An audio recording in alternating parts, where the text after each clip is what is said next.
आप लोग कैसे हैं? हम आप अच्छे हैं तो हम अच्छे हैं।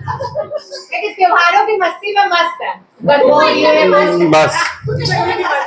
तो जय माता दी, जय गंगोर माता, जय ईश्वर जी। आप सभी को गंगोर एवं नवरात्रा की बहुत बहुत शुभकामनाएं।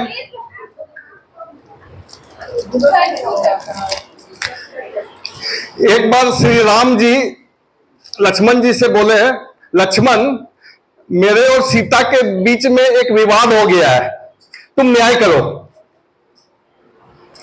लक्ष्मण जी बोले ठीक है बताइए।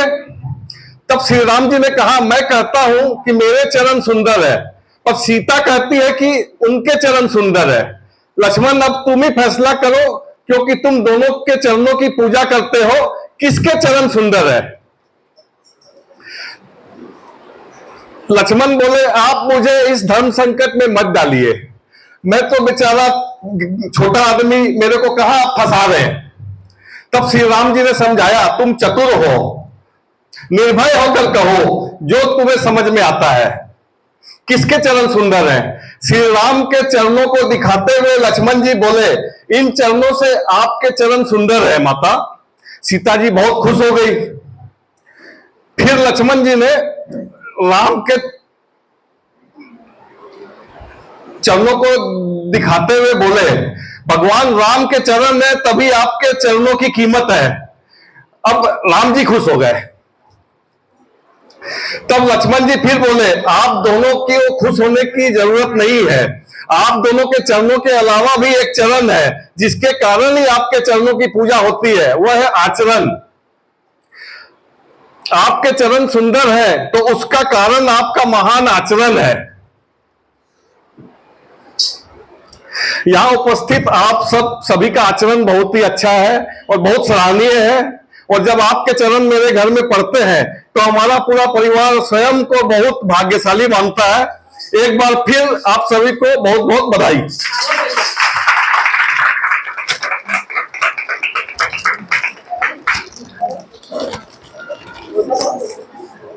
अब आज का क्विज शुरू करते हैं। आज का थीम है शिव परिवार, शिव जी।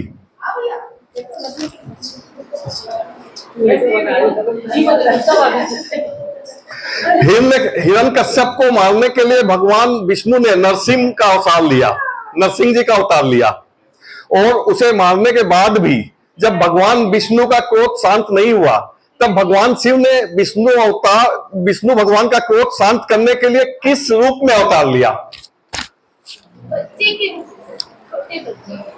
ना,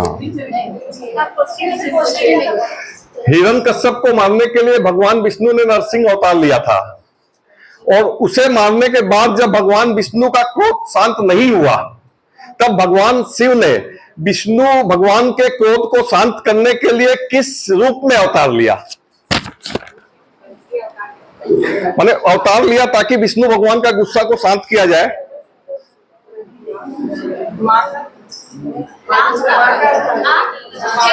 हाँ?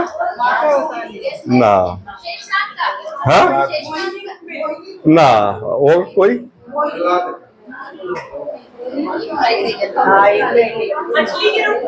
नो। हाँ, एक सही हो जाए तो अच्छा ही है।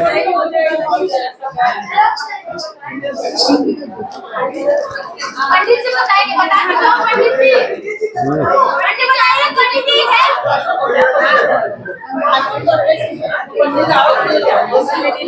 तो हाँ? ना ना ना ना, मैं बोले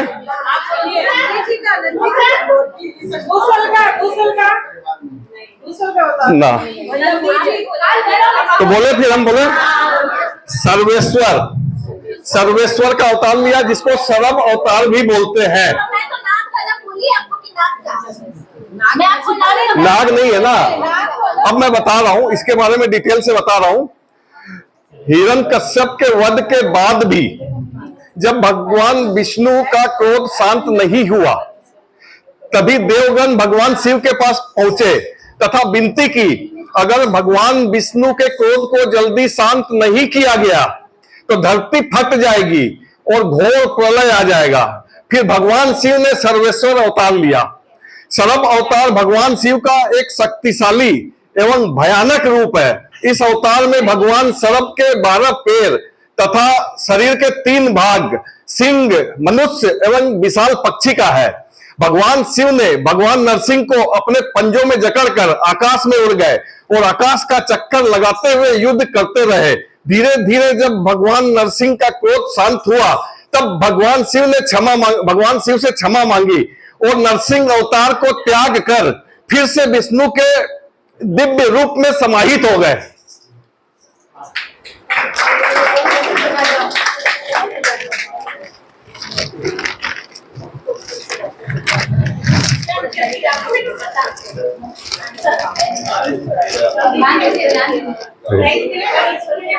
मां तेरे दर पे जो भी प्यार से सिर झुकाते हैं, हर डगर हर पहर वो मुस्कुराते हैं।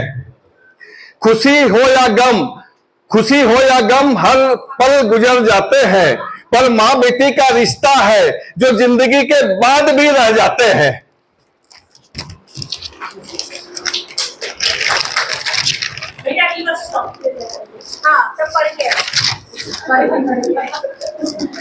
अच्छा, अब इसके बाद का सवाल है, भगवान शिव का पहला अवतार क्या है? भगवान शिव का पहला अवतार किस रूप में है?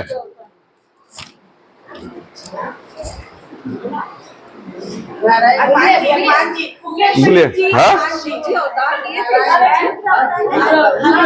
बहुत अवतार है। हाँ, नो, नहीं। हाँ, बोलिए। रुद्र अवतार है, लेकिन पहला अवतार का बात हो रहा है ना।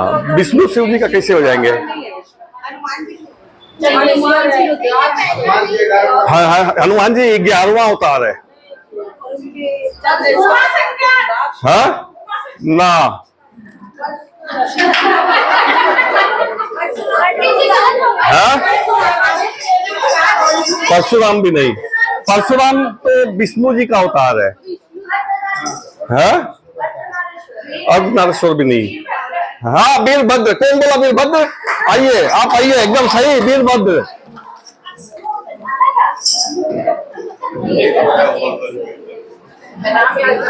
आइए, वीरभद्र एकदम सही। इनके लिए जोरदार ताली।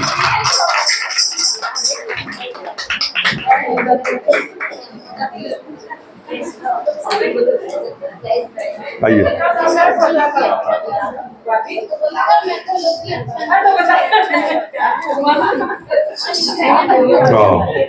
जोरदार ताली एक बार फिर से। बहुत बड़ा सवाल का जवाब दिए। आपको कैसे पता? सुनी थी मैं, लेकिन डिटेल्स में। अच्छा, आप माने इसके बारे में और कुछ बताना चाहेंगे? आपको कैसा लग रहा है यहाँ आके? वो तो बहुत अच्छा लग रहा है, इसीलिए सारी भाभी का फोन किया, मैं आऊंगी जरूर। ठीक, बहुत बहुत आपका बहुत बहुत धन्यवाद। देखिए, इसके बारे में डिटेल में बताते हैं। महादेव के ससुर प्रजापति राजा दक्ष ने अश्वमेध यज्ञ का आयोजन किया। यज्ञ में ब्रह्मा विष्णु समेत सभी देवता को बुलाया, पर अपने दामाद शिव जी तथा पुत्री दाक्षायणी को निमंत्रण नहीं भेजा। शिव जी के मना करने के बाद भी सती माता अपने पिता द्वारा आयोजित यज्ञ में पहुंच गई। अपने पिता के यहाँ पति का अपमान सहन नहीं कर पाई और हवन कुंड में कूदकर भस्म हो गई। इस पर शिव जी क्रोध से तमतमाने लगे और अपनी जटा से बाल उखाड़कर जमीन में पटक दिया। फिर वीरभद्र की उत्पत्ति हुई। फिर भगवान शिव ने वीरभद्र के रूप में अपने ससुर प्रजापति राजा दक्ष का सिर काटकर उसका वध कर दिया।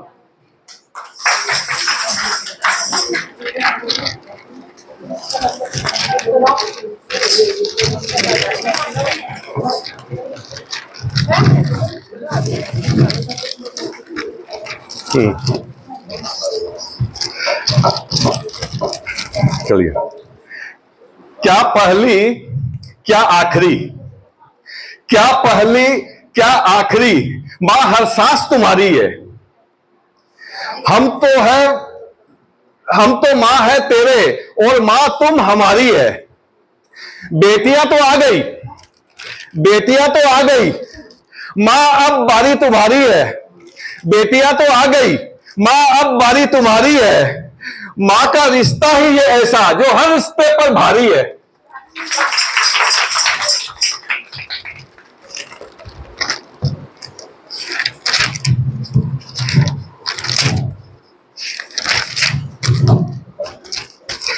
अच्छा, अगला सवाल है, शिव जी पर तुलसी क्यों नहीं चढ़ाई जाती है?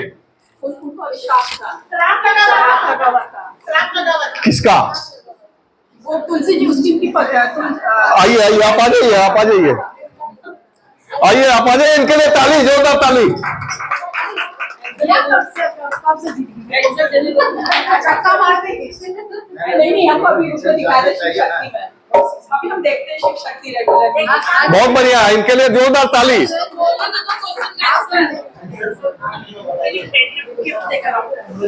क्यों अभिशाप था, कैसा अभिशाप था, अभिशाप दिया, आगे हाँ एक मिनट, हाँ जैसा कि आप जानते हैं, जो कीर्तन में 5 सबसे पहले आती है, 5 महिला जो सबसे पहले आती है, उनमें से लॉटरी करके एक को गिफ्ट दिया जाता है। तो आज जो 5 महिला आई उसमें से एक ये भी थी, और सबसे बड़ी बात है कि गिफ्ट में इनका नाम आया।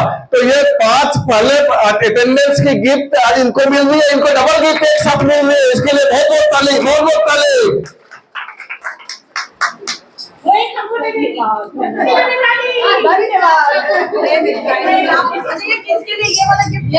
ये वाला गिफ्ट पहले आने के लिए, ये वाला अभी जीतने के लिए। हाँ, आपको कैसे पता? नहीं, कैसे पता? हम वो रात को इसमें कलर्स में दिखाता 8 बजे शिव शक्ति, वो हम रेगुलर वॉच करते हैं, इससे पता चला हमको। बहुत बहुत इनको ताली बजाइए इनके लिए फिर एक बार। अच्छा,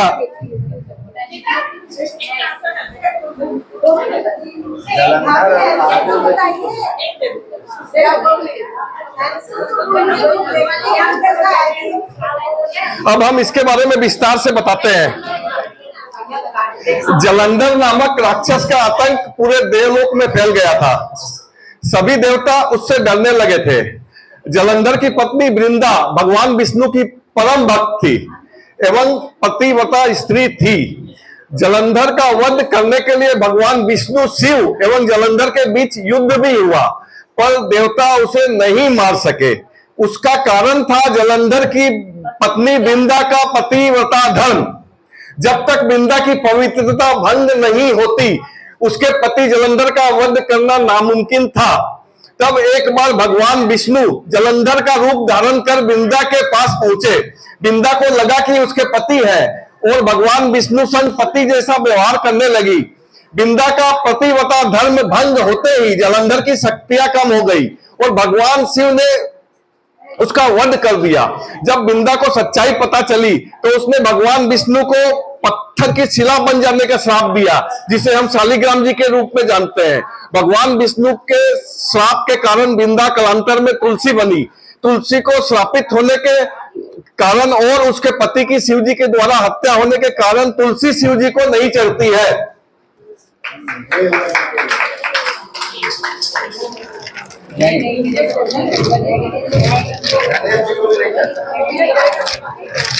फिर इसके बाद शालिग्राम का एक चैप्टर वो कभी बाद में पूछेंगे।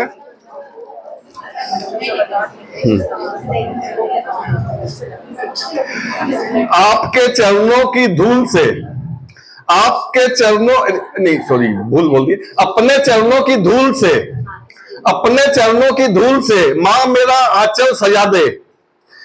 दरबार लगाया है तेरा, मां मेरी लाज बचा दे। मेरे सिर पर रख अपना हाथ, मेरे सिर पर रख अपना हाथ, मां हर बिगड़ी को बना दे। बेटियां बुला रही है आज, बेटियां बुला रही है आज, मां आकर रिश्ता निभा दे।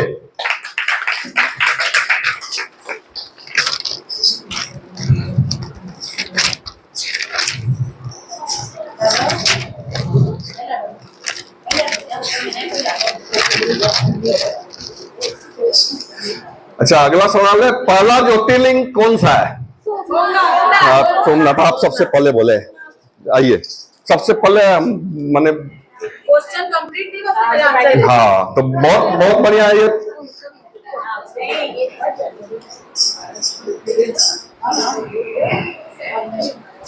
सोमनाथ ज्योतिर्लिंग, हाँ। 12 ज्योतिर्लिंग है उसमें सोमनाथ ज्योतिर्लिंग, ये चंद्र भगवान जी अपना बहुत बढ़िया, बहुत बढ़िया, ये बहुत अच्छा नॉलेज है, इनके लिए एक ताली बजा दीजिए।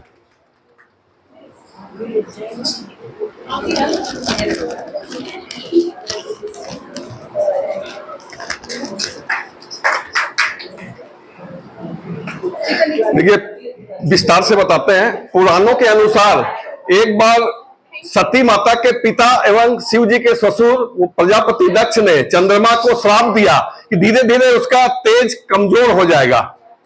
श्राप के कारण चंद्रमा का तेज कम होने लगा। इस श्राप से मुक्ति पाने के लिए ब्रह्मा जी के कहने पर चंद्रदेव ने समुद्र तट पर शिवलिंग की स्थापना कर भगवान शिव की घोर आराधना शुरू कर दी।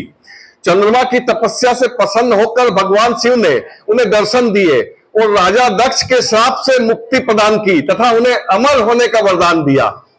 रामेश्वरम में शिवलिंग भगवान राम ने एवं सोमनाथ में शिवलिंग चंद्रदेव ने स्थापित किया था। स्वयं रामेश्वरम में स्वयं भगवान राम ने और यहां पर चंद्रदेव ने।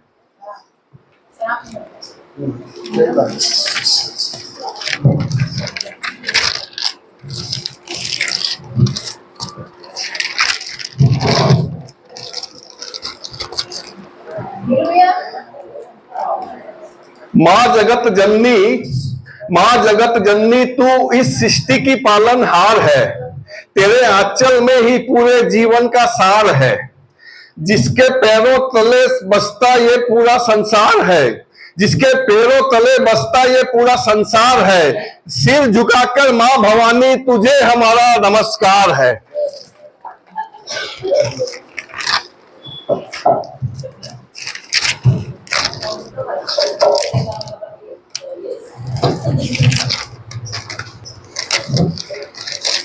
पार्वती जी शिव जी को पाने के लिए कठोर तपस्या कर रही थी।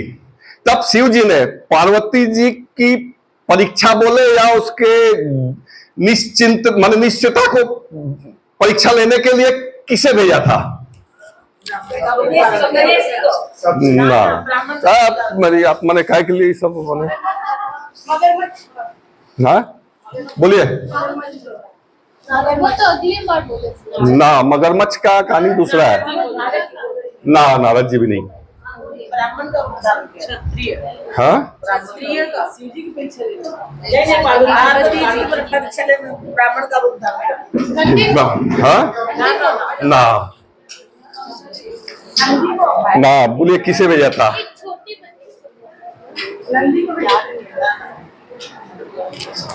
नहीं कोई नहीं बताया, फिर पास करें, समय नष्ट करके फायदा नहीं है। सप्त ऋषि को भेजा था, माने 7 ऋषियों के समूह को। उसमें सब बड़े बड़े उस समय के जितने महान ऋषि थे सब थे उसमें। तो 7 ऋषियों के समूह यानी सप्त ऋषि को शिव जी ने पार्वती जी की परीक्षा लेने के लिए भेजा। सप्त ऋषियों ने माता पार्वती जी के पास पहुंचकर कहा, शिव भगवान तो अघोरी है, अमंगल है, नशेड़ी है। शिव भगवान तो जटाधारी है। शिव जी तो विषधारी है, क्रोधी है एवं सर्पधारी है। माता आपके लिए शिव उपयुक्त वर नहीं है। सप्त ऋषियों ने कहा, माता आप शिव से विवाह कर सुखी नहीं रह सकेंगी। लाख समझाने के बाद भी माता पार्वती नहीं मानी। माता पार्वती के जिद को देखकर सप्त ऋषि प्रसन्न हुए और माता पार्वती को उनका मनोरम पूर्ण होने का आशीर्वाद दिया और भगवान शिव के पास वापस लौट गए।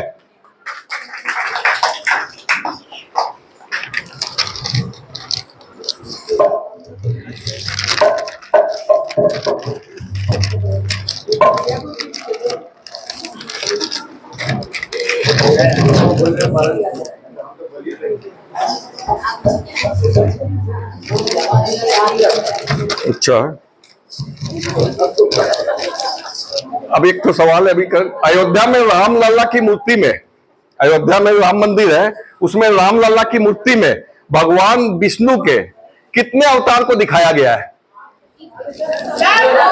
10। कौन बोला? आइए आप लोग दोनों आ जाइए, आप भी आ जाइए।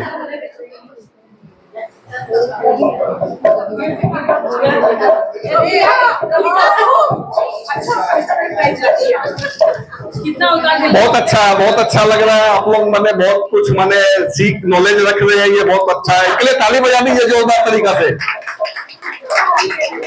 आप कहाँ पर पढ़े प्रिया? तो 10 का ही तुक्का कैसे मार दिए? तो तुक्का तो फिर 1 2 5 10 तारीख को जाना है क्या?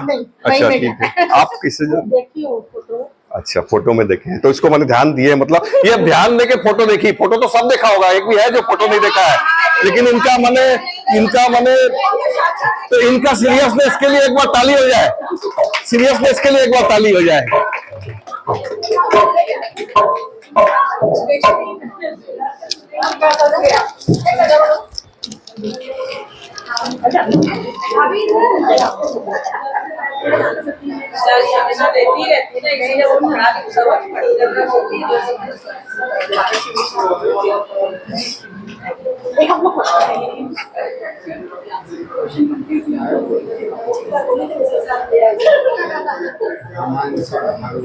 देखिए भगवान राम विष्णु भगवान के 7वें अवतार हैं, इसलिए रामलल्ला की मूर्ति में भगवान विष्णु के सभी 10 अवतार को दिखाया गया है। 9 अवतार तो हो चुका है, 10वां अवतार कल्कि जो होने वाला है कलयुग में, वो भी उसमें दिखाया गया है।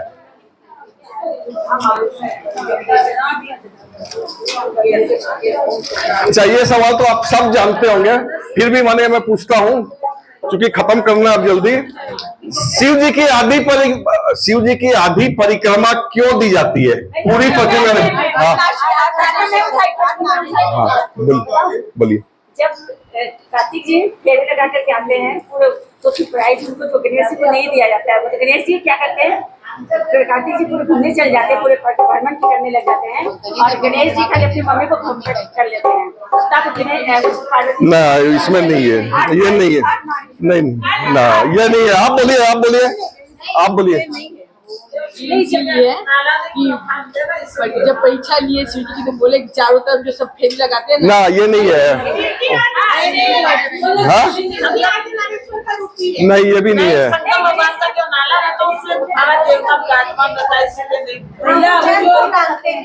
बने ठीक है। हाँ इनके लिए ताली बजा दीजिए। ये 99% तक पहुंचे, 1% बाकी लगे, लेकिन ये अखबार है। इनके लिए ताली बजा दीजिए एक बार। आइए।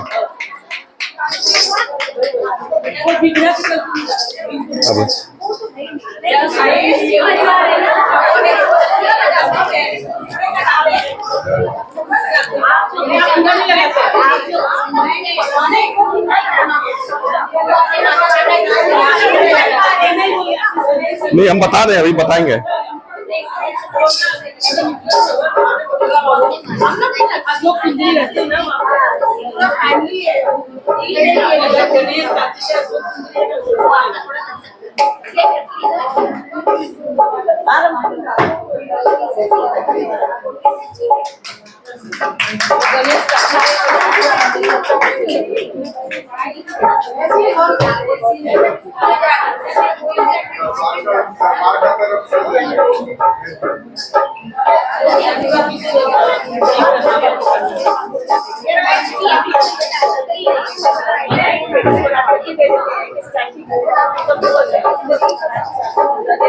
हाँ तो इसके बारे में हम बताते हैं। शिवलिंग पर चढ़ाया गया जल बहुत ही पवित्र माना जाता है और यह जिस मार्ग से निकलता है उसे जल हरि कहते हैं। कहा जाता है कि जल हरि को लांघना शुभ नहीं माना जाता है, इसलिए ये शिव जी की परिक्रमा आधी करके और फिर वापस आ जाते हैं। शिव जी की परिक्रमा का नियम है कि बाएं तरफ से जाके जलहरी तक आके फिर वापस इस जलहरी तक आ जाना, ये सही नियम है शिव जी की परिक्रमा करने का। इसलिए कोई भी पूरी परिक्रमा ना करे कभी भी। हाँ ये खत्म नहीं, एक दे दे एक। अच्छा अब आखिरी सवाल है, विष्णु पुराण के रचयिता कौन है? विष्णु पुराण की रचना किसने की?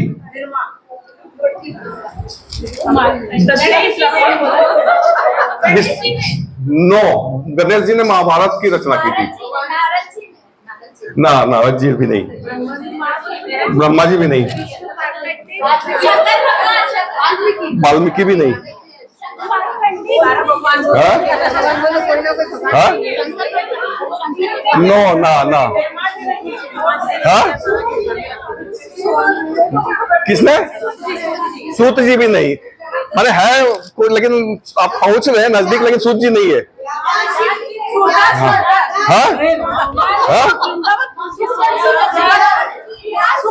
ना, व्यास जी सही, इनके लिए सही ताली, ये सही जवाब। आ जाइए।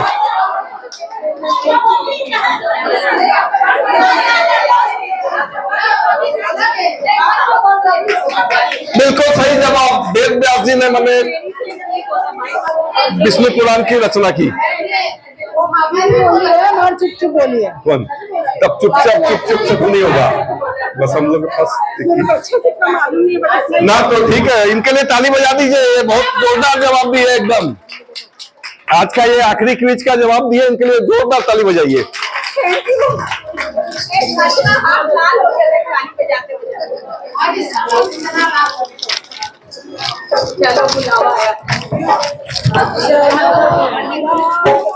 तो आप सब आते हैं यहाँ पर, बहुत अच्छा लगता है।